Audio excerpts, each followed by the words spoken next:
नमस्ते दोस्तों। मैं हूँ जी राजेश। रिलायबल टेक्निकल के इस यूट्यूब चैनल में मैं आपका बहुत बहुत स्वागत करता हूँ। दोस्तों,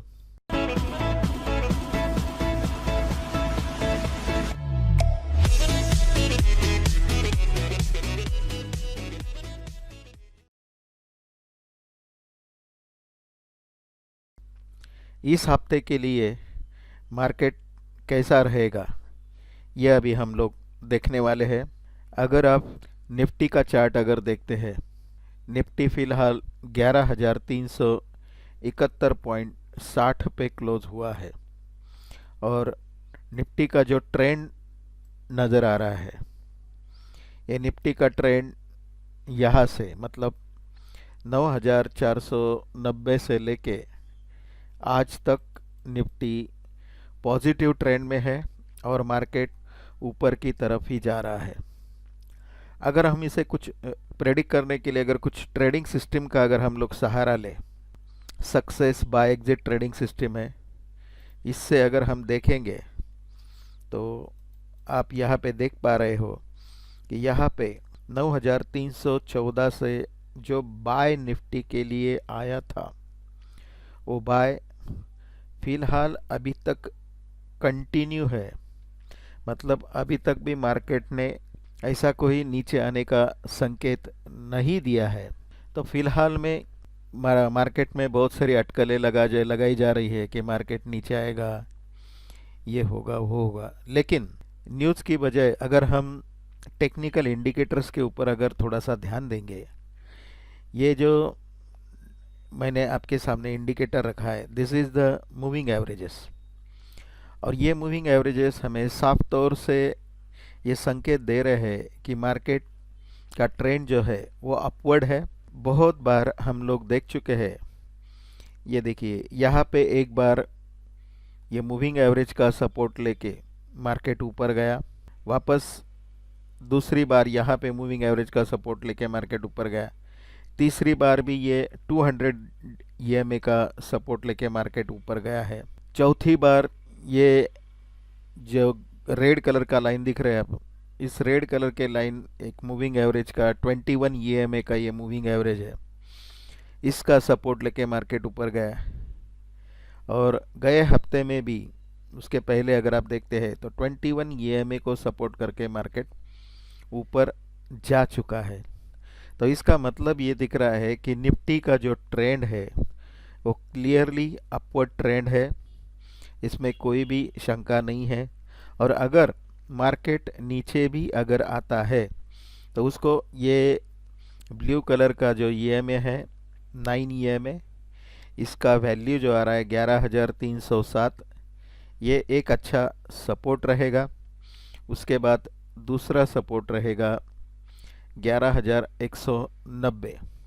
और फिलहाल पिछले हफ्ते का जो लो लगा है 11,111, ये फिगर मार्केट में मैजिक फिगर बन के रह गया है। जब तक ये 11,111 के नीचे नहीं जाता है क्लोजिंग बेसिस पे, तब तक मार्केट का ट्रेंड नहीं चेंज होगा। जिस दिन ये मार्केट 11,111 के नीचे क्लोज हो जाएगा, उस दिन से ये मार्केट का ट्रेंड नीचे जा सकता है। वीकली अगर हम लोग यहाँ पे देखेंगे तो वीकली में भी ये साफ तौर से नज़र आ रहा है कि मार्केट का ट्रेंड जो है क्लियरली अपवर्ड की तरफ जा रहा है। यहाँ पे अगर हम लोग फिबोनाची रिट्रेसमेंट डालने की कोशिश करते हैं, जहाँ से मार्केट गिरा था ऊपर से और जहाँ पे लो लगा था, तो 61% का जो रिट्रेसमेंट रहता है, जिसे हम लोग ग्रोथ रिट्रेसमेंट कहते हैं, ये रिट्रेसमेंट ने मार्केट ने ऑलरेडी क्रॉस कर चुका है वीकली बेसिस पे। और उसके उसके बाद 5-10 हफ्ते अभी हो गए कि जिसके ऊपर वो ट्रेड कर रहा है। तो फिलहाल अभी मार्केट का जो ट्रेंड रहेगा वो एक तो मार्केट थोड़ा सा साइडवेज ट्रेड कर सकता है, या तो धीरे धीरे धीरे अपनी जो पीछे की जो हाई बनी थी उस हाई की तरफ ये चलता जाएगा। अगर 200-300 पॉइंट का भी निफ्टी के अंदर करेक्शन आता है तो that is not a big correction. ये एक बाइंग का अपॉर्चुनिटी माना जाएगा। और ये जो वीक आप देख रहे हैं, ये सेवेंथ अगस्त का ये जो वीक है, इसका जो लो है, ये लो लगा है 10,882, मतलब 10,880। This level will act as a very very very strong support level for the market. तो दोस्तों, मार्केट ये यहाँ से धीरे धीरे धीरे धीरे ऊपर जाएगा। थोड़ा बहुत करेक्शन मार्केट में आ सकता है, करेक्शन नहीं आएगा ऐसा नहीं है। मैंने 2 हफ्ते पहले भी बोला था कि मार्केट एक बहुत ही स्ट्रेच हो चुका है, उसमें करेक्शन आ सकता है। थोड़ा बहुत करेक्शन आके भी गया है, लेकिन उससे ज़्यादा करेक्शन नहीं आएगा। और ये जो तेज़ी का जो सिलसिला है वो शायद मार्केट में जारी रह सकता है। तो आने वाले कुछ दिनों में हम फिलहाल ये 11,435, उसके बाद हम लोग 11,200, 12,250, और लास्ट में हम लोग 12,430 के लेवल भी मार्केट के देख सकते हैं। अभी इस हफ्ते की अगर हम बात करेंगे तो ये जो वीकली लो है इस हफ्ते का 11,144, ये लो इम्पोर्टेंट है। उसके बाद 11,111, ये लो इम्पोर्टेंट है। तो ये दो लो जब तक सेव है मार्केट में, तब तक मार्केट का ट्रेंड ऊपर ही है। और मंथली चार्ट पे भी अगर हम लोग देखते हैं तो मंथली चार्ट पे भी मार्केट का ट्रेंड अभी जो दिख रहा है वो ऊपर का ट्रेंड है। जहाँ पे हमें ये सेल सिग्नल आया था, जो लेवल था 11,400, 11,433 का, तो शायद ये जो लेवल है, मतलब यहाँ पे ओपन हुआ है 11,387 पे, और इसका हाई है 11,433। तो शायद ये 11,433 का जो लेवल है, ये मार्केट के लिए एक स्ट्रॉन्ग हर्डल बन सकता है। और अगर ये हर्डल मार्केट ने क्रॉस किया तो मार्केट यहाँ से और भी ऊपर जा सकता है। अगर हम इसको फिबोनाची के लेवल के अंदर अगर देखेंगे तो लास्ट वीक का जो लो है वो है 11,144। यहाँ पे हम फिबोनाची रिट्रेसमेंट में डालेंगे, अगर 11,144 ये लास्ट वीक का लो है, और हाई जो लगा है 11,460 का है, 11,460 का। तो फिलहाल अभी मार्केट का जो क्लोजिंग हम लोग देख रहे हैं, ये क्लोजिंग 11,371, मीन्स अराउंड 61% के ऊपर ही मार्केट क्लोज हुआ है। तो ये साफ तौर से संकेत मिल रहे हैं कि मार्केट 11,330 का अगर ये लेवल निफ्टी स्पॉट अगर होल्ड कर, या 11,300 का पकड़ के चलिए, 50% रिट्रेसमेंट वहाँ पे है। अगर ये लेवल होल्ड करता है तो मार्केट धीरे धीरे 11,385, 11,460, 11,535, 11,581, इस तरह से ये मार्केट धीरे धीरे ऊपर जा सकता है। और इस हफ्ते में अगर 11,300 अगर नहीं होल्ड कर पाया तो 11,265, 11,219, और उसके बाद 11,144, और लास्ट सपोर्ट मैंने आपको बताया कि 11,111। ये काफ़ी मैजिक फिगर है मार्केट के लिए। तो इस तरह से मार्केट इस हफ्ते में निफ्टी के लिए बिहेव कर सकता है। अभी चलते हैं इंट्राडे ट्रेडिंग के लिए, मंडे के लिए कुछ स्टॉक्स है। तो यहाँ पे मैंने एक स्कैनर बनाया है। इस स्कैनर के अंदर ये जो स्टॉक्स आपको दिख रहे हैं, इसको अगर हम लोग स्कैन करेंगे तो हमें कुछ स्टॉक्स इसमें मिलेंगे। तो ये जो स्टॉक्स है ये शॉर्ट टर्म ट्रेडिंग के लिए भी है, और इंट्राडे ट्रेडिंग के लिए भी आप इन स्टॉक्स को इस्तेमाल कर सकते हैं। ओके, तो सबसे पहला जो स्टॉक है वो है बजाज ऑटो का स्टॉक है। तो बजाज ऑटो का अगर आप स्टॉक देखेंगे, डेली चार्ट अगर देख रहे हो, तो ये स्लाइटली हायर हाई का फॉर्मेशन थर्सडे और फ्राइडे में हो चुका है, राइट। तो साफ तौर से ये नज़र आए कि बजाज ऑटो शायद ऊपर जा सकता है। लेकिन इसका जो ट्रेडिंग का जो लेवल रहेगा, अगर ये स्टॉक 3067 के ऊपर अगर खुलता है तो क्लियरली इसका सेंटिमेंट जो है बुलिश रहेगा। 3073, 3095, 3109 का इसका टारगेट रहेगा। और अगर ये 3039 के नीचे खुलता है तो बेरिश सेंटिमेंट रहेगा। 3025, 3012, 2998 का नीचे का टारगेट रहेगा। तो ये मंडे के दिन के लिए एक इंट्राडे ट्रेडिंग के लिए आप बजाज ऑटो की तरफ थोड़ा सा ध्यान रख सकते हैं। और दूसरा स्टॉक जो हमने इंट्राडे ट्रेडिंग के लिए लिया है वो है इंडसइंड बैंक का स्टॉक है। इंडसइंड बैंक का स्टॉक अगर आप लोग देखेंगे तो शायद मुझे ये लग रहा है कि लॉन्ग टर्म के लिए मैं इसमें मतलब ट्रेडिंग की या इन्वेस्टमेंट की सलाह मुझे देना थोड़ा सा अजीब लग रहा है, क्योंकि बहुत दिन से अगर ये स्टॉक अगर आप देखते हैं तो एक रेंज बना के ट्रेडिंग कर रहा है। अभी इसका रेंज अगर आप देखेंगे तो नीचे के साइड में 460 और ऊपर के साइड में ये 580 तक जा रहा है। एक रेंज बाउंड स्टॉक्स ये बन चुका है। और जब तक ये स्टॉक मतलब ये जो अगर आप देखेंगे इसको जहाँ से गिरा था ये स्टॉक जो गिरा है तो इसका हाई बना था 1596। तो अगर हम इसे भी अगर फिबोनाची लगा के देख सकते हैं तो इसका लो जो है इस लो तक का, तो ये 23% का भी लेवल क्रॉस करने में कामयाब अभी तक नहीं हुआ है। तो दोस्तों जो स्टॉक 23% या 25% के लेवल पे स्ट्रगल कर रहा है तो मेरे ख्याल से इस स्टॉक में अगर आप लॉन्ग टर्म ट्रेडिंग के बारे में या लॉन्ग टर्म व्यू अगर नहीं रखेंगे तो it will be very very good thing, because there are so many hurdles now, 38%, 50%, right. और जैसे कि फिबोनाची का बेसिक प्रिंसिपल होता है 50% का स्ट्रॉन्ग रेजिस्टेंस रहता है, उसके बाद 61% के बाद उसका ग्रोथ रिट्रेसमेंट शुरू हो जाता है। तो फिलहाल इंडसइंड बैंक में हम लोग मेरी ये ही राय रहेगी कि आप अगर इसमें शॉर्ट टर्म के लिए ही इसके अंदर ट्रेडिंग करते हैं तो अच्छी बात है।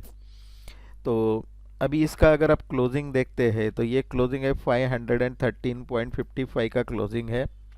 तो मंडे के लिए अगर ये स्टॉक 519 के ऊपर ओपन होता है तो थोड़ा सा सेंटिमेंट इसका बुलिश रहेगा। 520 और 524, 531, 536 का टारगेट रहेगा। और अगर ये स्टॉक 513 के नीचे खुलता है तो इसका सेंटिमेंट बेरिश रहेगा। नीचे की तरफ 507, 502 और 496 के टारगेट रहेंगे। तो ये दो स्टॉक्स मैंने मंडे के ट्रेडिंग के लिए, इंट्राडे ट्रेडिंग के लिए मेरे वॉच लिस्ट में रहेंगे। अभी पोजिशनल ट्रेडिंग की अगर हम बात करेंगे तो सिप्ला जो है, सिप्ला का एक स्टॉक है जो 760 रुपये 75 पैसे पे क्लोज हुआ है 760.75। उसका अगर हम लोग चार्ट देखेंगे दोस्तों तो ये सिप्ला एक रेंज में फिलहाल ये स्टॉक चल रहा है। 815 से लेकर 750 तक का उसका रेंज है। यहाँ पे उसका 755 लो है, यहाँ पे भी 754 का लो है, यहाँ पे भी 752 का लो है, 756 का लो, 758। तो इसका मतलब ये दिख रहा है कि 750 का उसने एक अच्छा सपोर्ट इस स्टॉक के लिए आ रहा है। तो हम लोग क्या करेंगे, इसको हम लोग शॉर्ट टर्म के लिए बाय कर सकते हैं।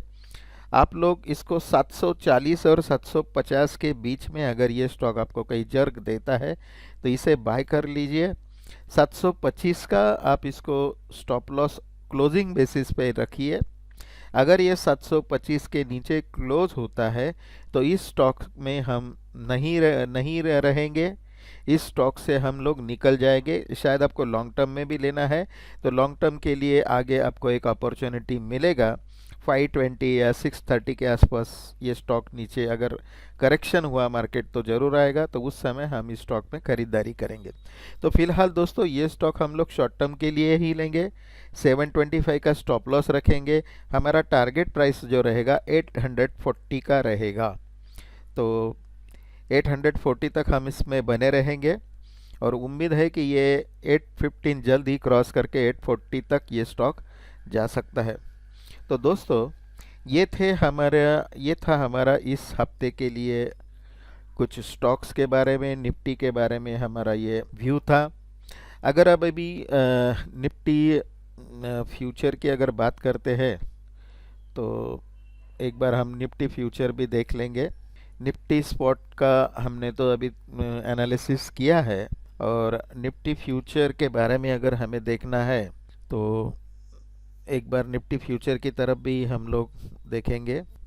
निफ्टी फ्यूचर जो है यहाँ पे क्लोजिंग प्राइस है 11,377 और निफ्टी स्पॉट 11,300 का, मतलब ज़्यादा कुछ ये नहीं है, थोड़ा सा 5-6 पॉइंट का डिस्काउंट है और ओपन इंटरेस्ट भी उसका निगेटिव चल रहा है।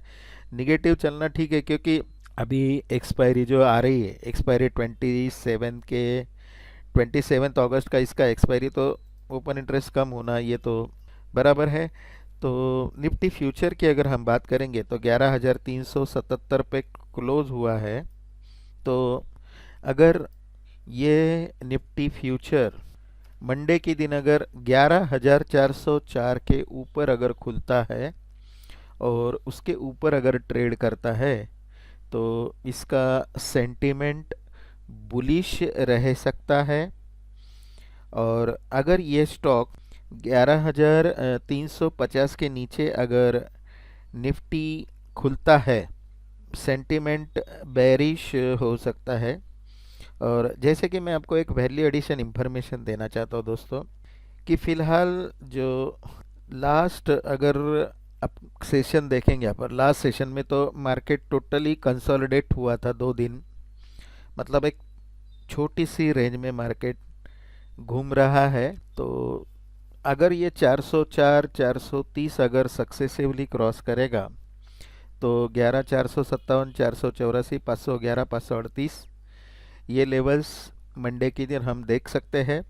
और आने वाले हफ्ते के लिए ये निफ्टी फ्यूचर्स के ट्रेडिंग लेवल्स है, ये आप इसे नोट डाउन कर सकते हैं। 11,377 के ऊपर ये लेवल है और 11,377 के नीचे ये लेवल्स से मार्केट ट्रेड कर सकता है। ये जो लेवल्स है ये गैन के जो कैलकुलेटर हम कहते हैं गैन स्क्वायर ऑफ 9, उसके ये लेवल है। फिबोनाची रिट्रेसमेंट के निफ्टी स्पॉट के लिए मैंने आपको लेवल्स दिए हैं और निफ्टी फ्यूचर्स के लिए मैंने आपको ज्ञान के जो लेवल्स दिए हैं। तो इस हफ्ते में आप इस हिसाब से अपना ट्रेडिंग प्लान बना सकते हैं और कोशिश कीजिए कि ज़्यादातर ट्रेंड के साथ अगर रहेंगे हम लोग तो हमें अच्छा पैसा हम लोग बना सकते हैं। So trend must be our friend, trend के साथ रहना सीखिए। There are so many other indicators used in intraday trading, but try to focus on a price action. अगर आप प्राइस के साथ अगर जुड़े रहेंगे तो शायद इंट्राडे ट्रेडिंग में आपको सक्सेस मिल सकता है, क्योंकि आप जानते हैं जितने भी इंडिकेटर्स आजकल है टेक्निकल एनालिसिस में, तो वो सभी इंडिकेटर जो होते हैं वो प्राइस को फॉलो करते हैं। मतलब पहले प्राइस ऊपर जाता है या नीचे जाता है और उसके बाद इंडिकेटर नीचे या ऊपर होता है। तो most of the times day traders जो होते हैं ना, तो डे ट्रेडर्स के लिए इंडिकेटर्स एक ट्रैपिंग का एक टूल बन जाता है। तो इसलिए मेरे दोस्तों, अगर आप सपोर्ट और रेजिस्टेंस से अगर काम करेंगे तो that will be very beneficial for you. So please write down this Nifty futures level and all these levels are valid for full week। मतलब ये पूरे वीक के लिए ये लेवल्स वैलिड रहेंगे। बस आपको एक ही देखना है कि क्लोजिंग कहाँ पे हुआ है हर दिन का, और क्लोजिंग के ऊपर का लेवल और क्लोजिंग के नीचे का लेवल। क्लोजिंग के ऊपर का लेवल रेजिस्टेंस होता है और क्लोजिंग के नीचे का लेवल सपोर्ट। जैसे कि अभी देखिए यहाँ पे क्लोजिंग 11,377 है, तो अगर मार्केट को तो 11,404 का रेजिस्टेंस है और 11,350 का सपोर्ट है। तो आप ऐसा भी ट्रेड ले सकते हैं, अगर मार्केट वापस मंडे को अगर रेंज बाउंड रहा और 11,350 के आसपास अगर आपको कुछ कैंडल स्टिक पैटर्न पे 10 मिनट या 15 मिनट के कैंडल पे अगर आपको हायर हाई का फॉर्मेशन मिलता है तो आप उसको बाय कर सकते हैं, राइट। या 11,430 या 457 पे मार्केट गया और वहाँ पे आपको अगर कैंडल स्टिक पैटर्न का कुछ लोअर लो का फॉर्मेशन मिलता है, इंडिकेटर की बात नहीं कर रहा हूँ मैं दोस्तों, मैं यहाँ पे सिर्फ मैं प्राइस एक्शन की बात कर रहा हूँ। लोअर लो या कोई बेरिश कैंडलस्टिक पैटर्न या जिसे हम लोग हैमर बोलते हैं, अगर ये 15 मिनट के चार्ट के ऊपर अगर आपको ऐसा कुछ फॉर्मेशन मिलता है तो उसको यूज करके आप इंट्राडे में ट्रेड कर ले सकते हो। और एक बात ध्यान में रखिए, इंट्राडे में हमें 3-4 टारगेट के लिए नहीं रुकना चाहिए। एक टारगेट समझो, जैसे कि हमने 430 पे अगर 11,430 पे उसका शॉर्ट सेल कर दिया, तो जैसे ही मार्केट 11,404 तक आ जाता है तो हमें वहाँ से एग्जिट लेना है। So never wait for the, और ऐसा भी नहीं है कि आपको 404 पे ही एग्जिट लेना है। You can take exit minimum 20 points 25 points, right, क्योंकि ये इंट्राडे ट्रेडिंग है और इंट्राडे ट्रेडिंग में तो आप जानते हैं कि इसके लिए काफ़ी स्किल लगते हैं, बहुत सारे आपके पास टूल होने चाहिए। सबसे बड़ा तो आपके पास फ्लेक्सिबिलिटी होना चाहिए, इलास्टिसिटी होना चाहिए, और ये सभी प्रॉपर्टीज़ अगर आपके पास है तो एक सक्सेसफुल इंट्राडे ट्रेडर बन सकते हैं। तो दोस्तों, मेरी आपसे यही गुजारिश रहेगी कि ये लेवल्स आप पूरे हफ्ते में इसको ट्राई करो, कोई प्रॉब्लम नहीं है। और ऐसा भी नहीं है कि अगर देखो यहाँ पे R3 या R4 दिख रहा है 11,484, तो 11,484 ही होना चाहिए, ऐसा कुछ नहीं, 5-10 पॉइंट आगे पीछे हो सकता है, राइट। समझो 11,495 95 तक मार्केट जाके वहाँ से भी रिवर्स हो सकता है। तो ये आपको थोड़ा सा खुद का लॉजिक भी यहाँ पे यूज़ करना है, और उसके लिए अगर आप कैंडलस्टिक पैटर्न्स अगर देखते हैं 15 मिनट के चार्ट पे या 30 मिनट के चार्ट पे भी अगर देखेंगे तो आपको मेरे ख्याल से बहुत ही अच्छा आपका ट्रेडिंग सिस्टम जो है वो इम्प्रूव हो सकता है। इससे भी कुछ और एडवांस कैलकुलेटर हमने बनाए हैं, लेकिन वो सब चीज़ें हम हमारे जो स्टूडेंट्स हैं उनके लिए हम देते हैं। हमारे इस चैनल का जो उद्देश्य है वो सिर्फ एजुकेशनल पर्पज़ के लिए हमने ये अपना चैनल बनाया है। दोस्तों, उम्मीद करता हूँ ये आने वाले हफ्ते में आपको ट्रेडिंग अच्छा रहे, ये एक मुनाफे वाला हफ्ता आपके लिए बना रहे। इसी एक कुछ गुड विशेस के साथ मैं आज का ये वीडियो यहाँ पे समाप्त करता हूँ। धन्यवाद, थँक यू व्हेरी मच. मित्रांनो, जर तुम्हाला आमचे चॅनल आवडत असेल तर लाईक, शेअर आणि सबस्क्राईब करायला विसरू नका. तसेच बेल नोटिफिकेशनच्या आयकॉनला सुद्धा प्रेस करा, जेणेकरून जे नवीन नवीन व्हिडिओ आम्ही अपलोड करू ते सर्वप्रथम तुम्हाला मिळतील. धन्यवाद.